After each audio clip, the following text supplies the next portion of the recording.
జనహృదయ నేత, రాయలసీమ ముద్దుబిడ్డ, మాజీ ముఖ్యమంత్రి, వైఎస్ఆర్సీపీ వ్యవస్థాపకులు వైఎస్ జగన్మోహన్ రెడ్డి గారికి పుట్టినరోజు శుభాకాంక్షలు. ఇట్లు కాటసాని రామరెడ్డి, బనగానపల్లి మాజీ ఎమ్మెల్యే. 104 ఉద్యోగుల ఐక్యత, 104 ఉద్యోగులకు తగ్గించిన వేతనాలు వెంటనే, 104 ఉద్యోగులకు తగ్గించిన వేతనాలు వెంటనే.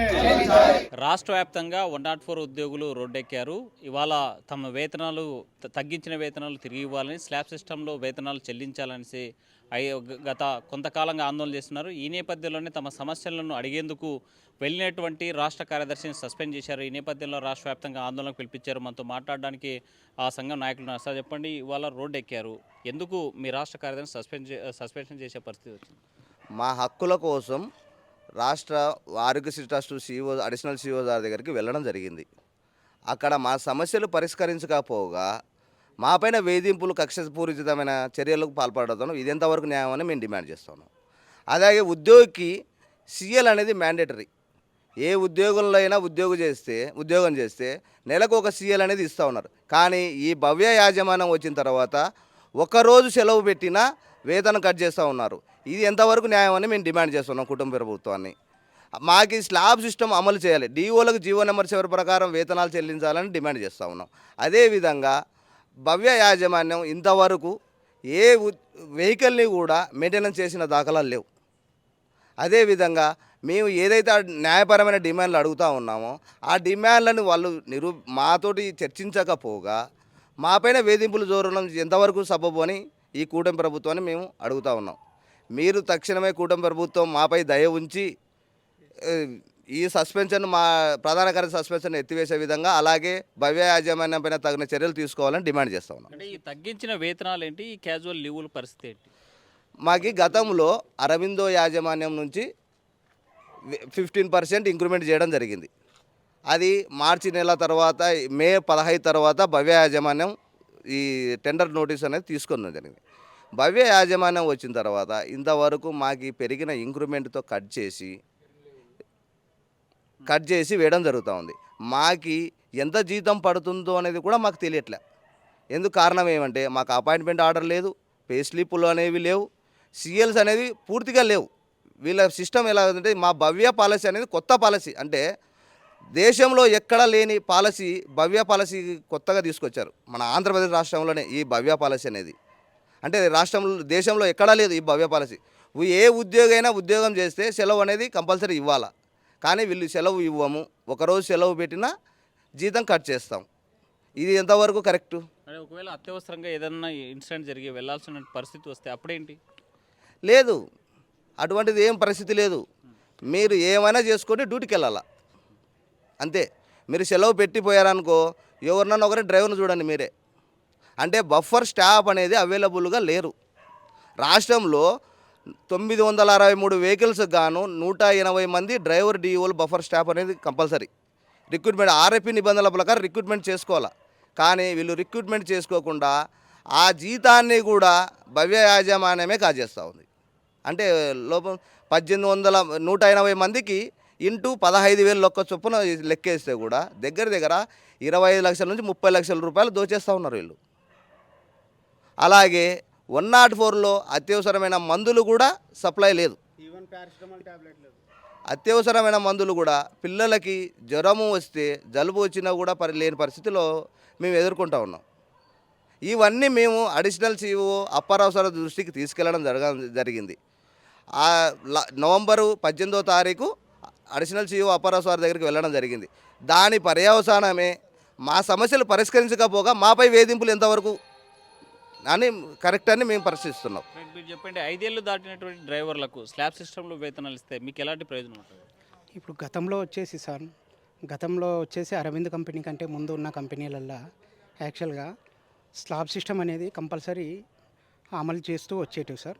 అరవింద్ కంపెనీ మాది అరవింద్ కంపెనీ కంప్లీట్ కావడానికి మాకు దగ్గర ఒక 2 months ఉంటే 5 years కంప్లీట్ అవుతుందన్న మూమెంట్లో ఈ భవ్య యాజమాన్యం వచ్చేసి టెండర్ దక్కించుకునింది సార్.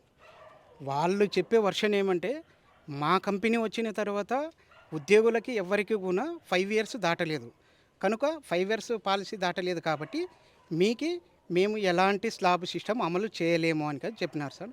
మరి గతంలో వచ్చేసి డ్రైవర్ల పరిస్థితి అయితే ఆ విధంగా ఉంది. అదేవిధంగా డిఈఓల పరిస్థితి వచ్చేసి సార్ మాకు 11,500 రూపాయలు 11,800 రూపాయలు జీతం ఇస్తున్నారు. కాకపోతే ఇది ఏంటికి సరిపోదు అంటే మార్కెట్ ధర అంతే ఉంది, మేమేం చేయలేము, మార్కెట్ ధరకు అనుకూలంగానే మేము మీకు ఆ వేతనం చెల్లించడం జరిగింది అని అన్నారు సార్. దాంతోపాటు ఇప్పుడు భవ్య యాజమాన్యం వచ్చిన తర్వాత పూర్తిగా ఒక డిఈఓ డ్రైవర్ పైనే ల్యాబ్ టెక్నీషియన్ బాధ్యతలు, తర్వాత వచ్చేసి ఫార్మసిస్ట్ బాధ్యతలు పెంచి వాళ్ళని పూర్తిగా వేధింపులకు గురి చేస్తుంది సార్. యాక్చువల్గా డ్రగ్ రిజిస్టర్ అని, తర్వాత వచ్చేసి వెహికల్ మెయింటెనెన్స్ రిజిస్టర్ అని, తర్వాత వచ్చేసి మంత్లీ డ్రగ్ రిజిస్టర్ అని చాలా వేధింపులకు గురి చేస్తున్నారు సార్. తర్వాత వచ్చేసి వాళ్ళు పూర్తిగా ఏ విధంగా రాయాలా అనేది కూడా పెద్దగా ఎవరికి ట్రైనింగ్ ఇవ్వకుండా జస్ట్ మొబైల్లో జూమ్ కాల్లో పెట్టి వాళ్ళు జూమ్లో పెట్టి ట్రైనింగ్లు ఇస్తున్నారు సార్. దానివల్ల చాలా మందికి సబ్జెక్ట్ అర్థం కాకుండా పోయింది. సబ్జెక్ట్ అర్థం కాకుండా పోవడం వల్ల వాళ్ళు వాళ్ళకి తోచిన రీతిలో వాళ్ళు రాయడం ద్వారా వాళ్ళు చాలా ఇబ్బందులకి గురి చేస్తున్నారు సార్. పై అధికారులు వచ్చినప్పుడు వాళ్ళని టార్గెట్లు చేస్తూ వాళ్ళని జాబుల నుంచి తీయడానికి ప్రయత్నిస్తాం సార్. దాని పర్యవసానంగానే మా ప్రధాన కార్యదర్శిని తొలగించడం జరిగింది సార్. వాళ్ళు మాత్రం పూర్తిగా ఇదే ధోరణిలో వెళితే ఉద్యమం ఇంకా పూర్తిగా ఉధృతం చేస్తాం సార్. వాళ్ళకి నిమ్మకి నీరెత్తినట్టు వ్యవహరిస్తే మాత్రం చాలా తీవ్రమైన పరిమాణాలు ఉంటాయి సార్. మీరు చెప్పండి, యాజమాన్యాలు మారిన ప్రతిసారి అటు 108 కావచ్చు, 104 కావచ్చు, ఎందుకు డ్రైవర్లకు కార్మికులకు ఇట్లా ఇబ్బందులు ఎదుర్కొంటారు సార్? ఇప్పుడు ప్రజెంట్ ఏముందంటే ఏ యాజమాన్యం వచ్చినా కూడా అది భవ్య కావచ్చు లేకుంటే ఇంకోటి ఏదైనా కానీ యాజమాన్యం వచ్చేటప్పుడు ఏదవుతుందంటే ఇప్పుడు మన వాళ్ళు మాట్లాడినప్పుడు 5 ఏళ్ళు దాటితే వీళ్ళకు కొన్ని హక్కులు వస్తాయనే దాంతో ఈరోజు 5 ఏళ్ళు దాటకుండానే యాజమాన్యాలను మార్చేస్తున్నారు. ఇట్లా మార్చడం వల్ల ఏమవుతుందంటే ఇక్కడ చేసే కార్మికులంతా రెగ్యులర్గా ఇప్పుడు 10 ఏళ్ళు చేసిన వాళ్ళకు కూడా వీళ్ళు రెగ్యులర్గా చేయడం లేదు, 4 ఏళ్ళు లేదా 3 ఏళ్ళు అనే కనపడేలాగా యాజమాన్యాలు ఇట్లాంటి తప్పుడు ధోరణితో అంటే కాంట్రాక్టింగ్ అనేది మార్చేసి వాళ్ళకి హక్కులు అనేది లేకుండా చేస్తున్నారు. అంటే సీనియారిటీ రావడం వల్ల వాళ్ళకు ప్రత్యేకమైన హక్కులు వస్తాయి. అప్పుడు ఉద్యోగం పర్మనెంట్ చేయాలని లేదా వేతనాలు పెంచాలని ఇట్లాంటివి హక్కులు వస్తాయి. కాబట్టి ఇట్లాంటివి లేకుండా చేయాలంటే యాజమాన్యం మారితేనే మళ్ళీ కొత్త స్లాబ్ సిస్టమ్ పెట్టేసి కొత్త జీతం ఎంత అంటే మళ్ళీ 11,000 జీతం ఇచ్చేలాగా ఈ రకంగా చేస్తున్నారు. ఇప్పుడు 5 ఏళ్ళు దాటిన వాళ్ళకు స్లాబ్ సిస్టంలో మామూలుగా ఇప్పుడు పెరిగిన ధరలకు అనుగుణంగా చూస్తే అన్ని విపరీతంగా పెరిగిపోయినాయి. ఏ ఒక్కటి తినే తిండి కా నుంచి వాళ్ళకు స్కూల్ ఫీజులు కానీ లేకుంటే ఇంకోటి రకరకాలన్నీ పరిశీలిస్తే మూడింతలు అంటే ఒక్కింత కాదు 3 రెట్లు ఈరోజు ధరలన్నీ కూడా విపరీతంగా పెరిగినాయి. దీనికి అనుగుణంగా ఇవ్వాలంటే అసలు సుప్రీంకోర్టే ఏం చెప్పింది, దాదాపు 18,500 ఇవ్వాలా అని ఒక సందర్భంలో చెప్పింది. ఇప్పుడేం చెప్తుంది, ఈ పెరిగిన ధరలకు అనుగుణంగా 30,000 రూపాయలు ఇస్తే కానీ కుటుంబం గడవదు. కార్మికుల కుటుంబం ఏ ఉద్యోగికైనా కనీస వేతనం 30,000 ఇవ్వాలా అంటున్నారు. అయితే ఈ 30,000 ఇట్లాంటివి ఇవ్వాల్సి వస్తుందనే వీళ్ళు యాజమాన్యాలు మారుస్తూ ప్రభుత్వాలు కూడా ఈ ప్రైవేటు యాజమాన్యాన్ని తీసుకొస్తూ ప్రభుత్వం తప్పుకుంటుంది. దీనివల్ల కార్మికులకు అసలు వేతనాలు సరిపోక ఈరోజు ఆర్థిక ఇబ్బందులతో సతమతమవుతున్నారు.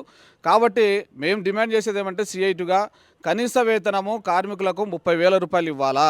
అట్లే వాళ్ళకు క్యాజువల్ లీవులు కూడా ఇవ్వాలా. లీవ్ లేకుండా కార్మికుడు పనిచేయడం అనేది ఇది నిరంకుశ పాలన అంటారు దీన్ని. అంటే ఏ రోజు జ్వరం రాకుండా ఉండదు, లేదంటే వాళ్ళ ఇంట్లో ఎవరైనా చనిపోవడమో లేదంటే ఆరోగ్యం బాగాలేకుండడమో ఇట్లాంటివి ప్రతి కుటుంబంలో ఉంటుంది. కాబట్టి వాళ్ళకు కూడా అధికారులు ఎవరైతే ఈ యాజమాన్యం ఉందో లేదా ప్రభుత్వం కానీ వాళ్ళ ఇంట్లో ఎవరికి ఇట్లాంటి ఆపదలు వస్తాయో లేదా మరి వాళ్ళంతా కర్కశంగా వ్యవహరించడం అనేది దుర్మార్గం. అందుకని మేము సిఐటిగా డిమాండ్ చేస్తున్నాం, ఖచ్చితంగా కార్మికునికి క్యాజువల్ లీవ్స్ నెలకు కనీసం 4 అన్నా ఇవ్వాలా. ఆ తర్వాత వేతనం అనేది 30,000 ఇవ్వాలా. అట్లే వాళ్ళకు ఎవరైతే సీనియారిటీ ఉన్నారో సీనియారిటీ ఉన్న వాళ్ళకు వేతనాలు ఆ సీనియారిటీని బట్టి కూడా పెంచాలి. ఆ రకంగా పెంచినప్పుడే కార్మికుడు అతను స్వతహాగా పనిచేయనికుంటుంది. అట్లే మందులు కూడా కార్మికుల హక్కులు అడిగినప్పుడు ఎందుకోసం అని వాళ్ళ మీద చర్యలు తీసుకుంటున్నారో ఇప్పుడు మనం తాజాగా మాట్లాడితే 104 సంబంధించిన రాష్ట్ర కార్యదర్శిని కూడా తొలగించడం జరిగింది. మరి చట్టం ఏం చెప్తుంది? ఇప్పుడు వాళ్ళు ఏమవుతుందంటే ఎవరైతే కార్మికుల పక్షాన నిలబడి హక్కుల కోసం ఎవరైతే అడుగుతున్నారో వాళ్లకు ఎట్లాంటి ఇరికిచ్చే పద్ధతి చేయాలనేది ఇప్పుడు అసలు వాళ్ళ డ్రగ్స్ విషయంలో ఎప్పుడో 2022లో ఉన్నటువంటి మందులు ఈరోజు ఆ మందులు ఇక్కడ వీళ్ళు ప్రజలకు ఇస్తున్నారు, ప్రజల ప్రాణాలకు హాని కలుగుతుంది అనే ఒక కారణం పెట్టి, అంటే డ్రగ్స్ వాళ్ళే తెచ్చి వాళ్ళే ఉంచి వాళ్ళే దాన్ని చేస్తున్నారు. అంటే ఇక్కడ ఉండేటువంటి 104 వాళ్ళంతా కూడా ప్రజల ఆరోగ్యాలు కాపాడడం కోసం ఉన్నవాళ్ళు. ప్రభుత్వం ఆ రకంగా చేయకుండా ఈరోజు మందులు కూడా సప్లై లేకుండా, ఏదో జ్వరం వస్తే జలుబు వస్తే కూడా 104 ద్వారా మందులు ఇవ్వలేనటువంటి దుర్భర పరిస్థితి కూటమి ప్రభుత్వంలో ఉంది. కాబట్టి మందులు ఎప్పుడైతే ఇస్తారో అప్పుడు ప్రజలకు కూడా మంచి సేవ చేయనుకుంటుంది. కాబట్టి ఇట్లాంటి కుట్టిల ప్రయత్నాలు చేసి ఎవరైతే వాళ్ళ పక్షాన్ని నిలబడి ఉన్న నాయకుడు ఉన్నాడో అతన్ని ఆ రకంగా డ్రగ్స్ తప్పుడు సమాచారంతో అట్లా చేయడం అన్యాయం. కాబట్టి ఇప్పటికైనా ప్రభుత్వం వెంటనే ఏదైతే సస్పెన్షన్ చేసినారో రాష్ట్ర కార్యదర్శిని వెంటనే వెనక్కి తీసుకొని ఆయనను విధుల్లోకి తీసుకోవాలా.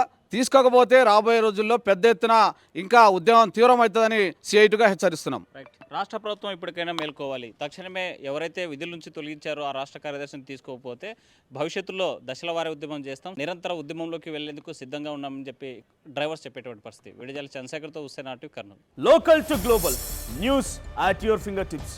మీ చేతిలో ఒక ఆయుధం. డౌన్లోడ్ రా టీవీ యాప్.